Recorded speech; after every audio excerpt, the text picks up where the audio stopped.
and then players are concerned about the level 80 experience with the talent tree changes, and then also what the level 85 experience will be. So I catch myself all the time thinking about an ability and forgetting, we changed that like 3 months ago, or, oh, everyone knows that X ability works this way, and you realize that the ability hasn't worked that way for like 2 years because we changed it back in the day.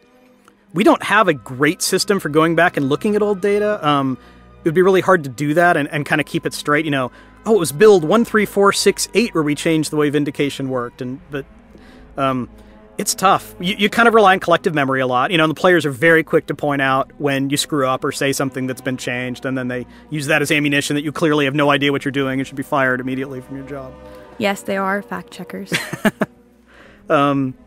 We can go back, and dig through the history of a particular spell or item if we really need to figure out what it worked. But it was more of like, what was the philosophy? And while Blizzard has fairly low turnover as game companies go, we do have some turnover. So you're always like, I wish I knew what this dude was thinking when he made this potion this way. What was he trying to get at here? You don't necessarily can't ask him, and he didn't put annotation in.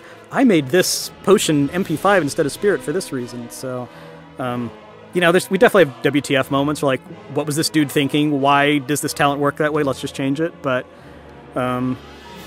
we rely on collective memory a lot, and like you said, the players are great fact checkers when we get it wrong. Yeah. So speaking of our players, currently there's a perception that as World of Warcraft continues to evolve, classes and characters are becoming more and more simple, both in terms of gameplay and character customization. The community frequently credits this to our desire to make certain aspects of the game more accessible. How would you combat this perception, and are there any upcoming changes that might help address this concern, changes that players may not already be fully aware of? So, a couple of different things. World of Warcraft's been around for a long time now. We went back and looked at the number of bosses we have in the game, and the number's gigantic. It's over 100. I took a guess once at how many bosses we had, and I was off by like half. And players constantly want to see new things. They don't want us just to keep recycling the same encounters over and over again. And so the encounters get quite complicated. And at the same time, the classes are getting more and more abilities. Every time you gain a couple of levels, you gain a new ability, to where a lot of classes can't even fit all of their abilities on the standard action bars we give you. So you've got this kind of ability bloat on the one hand, with fights that get more and more complicated on the other hand, and we thought, something has to give here. We can't just keep amping up both of those things. And we ultimately decided it was more fun to do it on the encounter side, because we thought it would be more engaging and keep players around playing longer if every encounter they approached felt a little different, rather than once I master my rotation, it's going to work the same over and over and over again.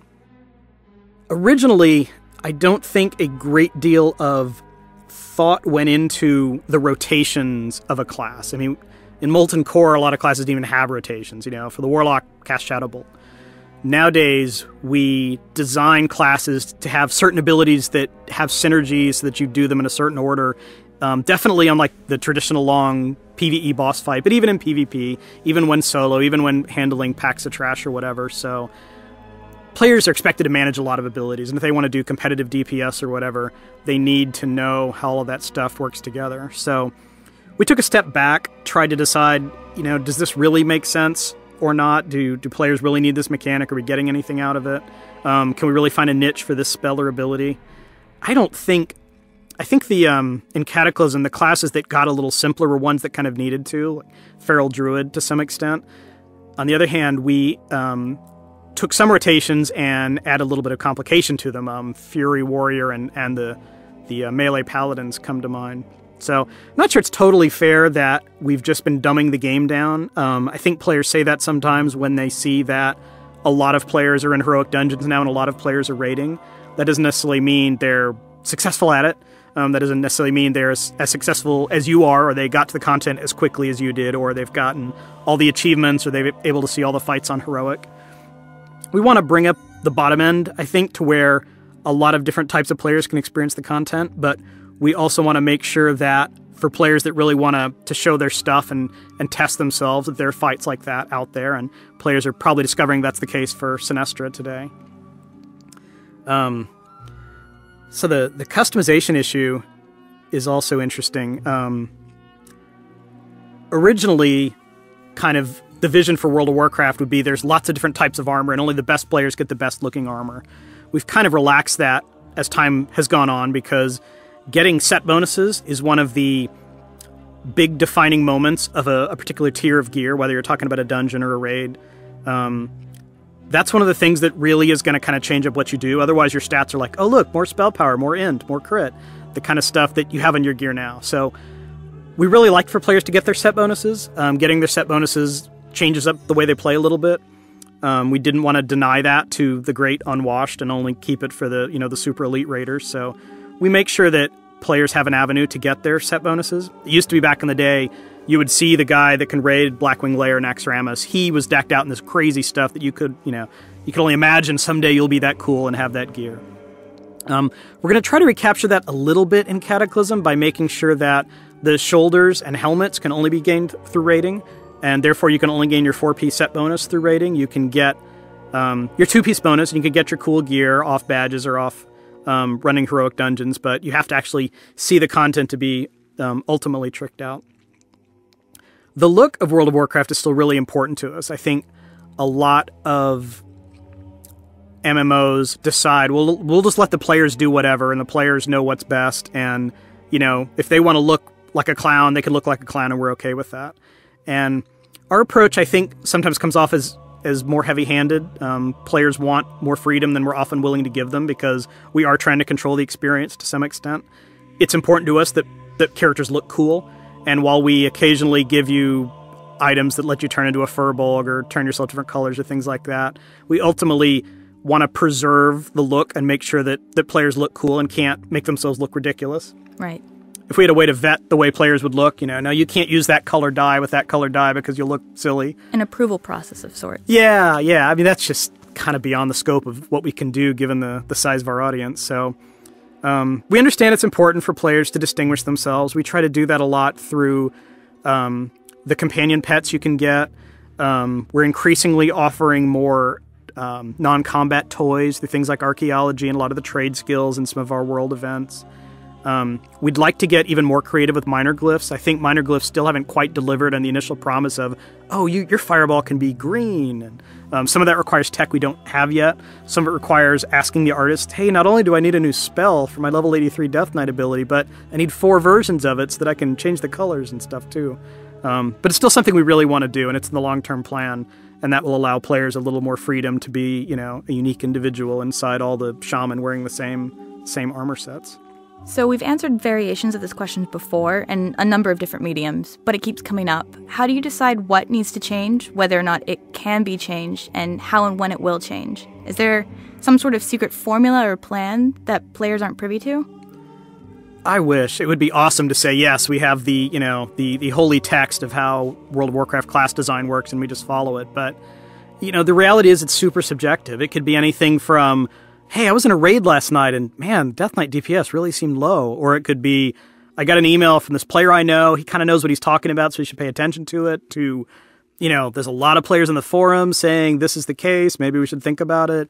Or a quest designer walks into our office and says, gosh, my healing feels really low. Is there something going on? Or am I doing something wrong? So we try to collect information in lots of different ways. It can come from the community. It can come from our internal community team. It can come from our friends in QA or programmers or artists who notice something. Certainly, we all play the game quite a bit and notice stuff ourselves. And so we gather all this information, and then we kind of decide on what's important, what do we have to act on. And there's not really anything magical to it. I mean, players would probably be quick to suspect that if it's our character class, we jump on it right away and fix it. We have really long list of things we'd want to fix. The list of stuff we would like to fix for Cataclysm is still really long, just like it was for Lich King. We are very critical of ourselves. I can almost assure you that anything players complain about, we know, and we hate it too, and we just haven't gotten around to fixing it yet. Sometimes we don't know the right answer. This class is blowing apart the damage meters in PvE, but they're underpowered in PvP. So what on earth do we do to give them a little bit of power that they can't then turn against a raid boss? Solutions like that are often tricky. Trying to think of other examples where sometimes it's just a technical limitation. We're like, oh, it would be great if this ability worked one way for, Affliction and a different way for Demonology, and a talent changes that. And there are a limited number of things talents can change right now. We could ask programmers to give us more, and usually they will, assuming we're not, asking them to divide by 0 or something that's going to crash the servers. But sometimes that tech takes time. Sometimes the changes, it's very typical designer experience dealing with programmers that what seems like, oh, that's trivial, it's a 5-minute fix. It's like, oh, this is 3 months of work for our best guys, and, they'll require tons of overtime and people to peel grapes for them and things like that to keep them happy. And then other times we're like, gosh, that sounds like we're asking you to rewrite the engine. They're like, oh no, that's a bit we can flip and everything will be fine. So long-winded answer is that there are technical concerns. Sometimes they're easy, sometimes they're hard. We have bandwidth limitations. Often players expect, gosh, if you can't get everything done, just hire more people. What's wrong with having 50 class designers? And the answer to that is the whole, the mythical man month, and that throwing people at problems doesn't necessarily let you solve the problems faster. We place a huge, huge premium on consensus. We would never make a change to the game if one of the class designers had a huge concern about it. No one makes a change over the objections of other people. We have to make sure we all agree on everything. We want to present a unified front. We want to make sure that we all are adhering to the same vision. That's just very important to the game, and the players can sense it pretty quickly when they feel like a class is getting special treatment or something like that.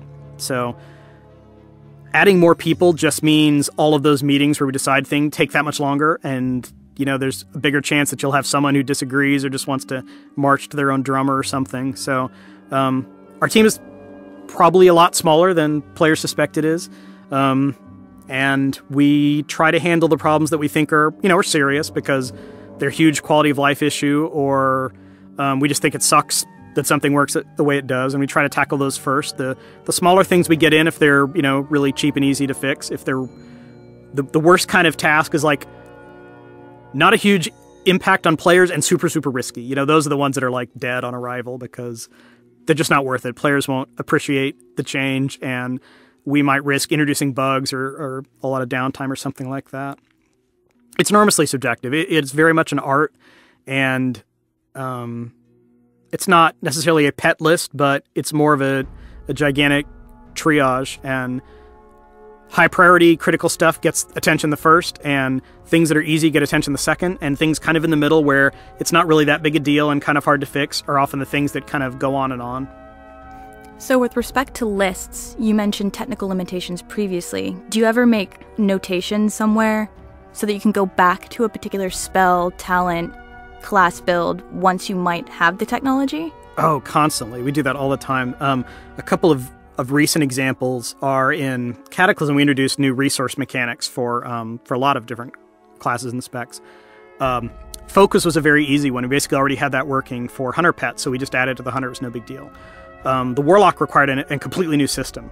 And initially, we were handling that just through spells. We can do a lot just through different spell effects. Almost everything in WoW is driven by spells, whether it's quests or item procs or set bonuses. Everything in the game that lets us interact with the world, designers handle through spells. So we can do a lot that way, but we found as we were trying to get fancier and fancier with soul shards, and then again with Paladin Holy Power and with the Druid Eclipse Bar and even with the Shadow Priest Orbs, we found that we needed an actual robust system there. So we had to build basically this new concept, which was power bars for the game. So different classes can have different power bars, and now it's pretty easy for us to tweak those. But we had to actually build a system. Another example are the way mounts work.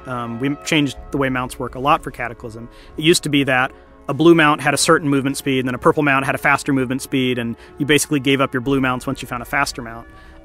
It was very data-driven, which meant it was super buggy. We had a lot of special cases like the Sparkle Pony and other scaling mounts that required us to write scripts that basically looked at what a player was capable of moving and adjusted the mount to that, and they always fell apart and broke.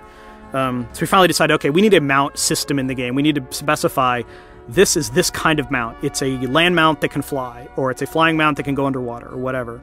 So the programmers actually built us a new mount system that we then could use.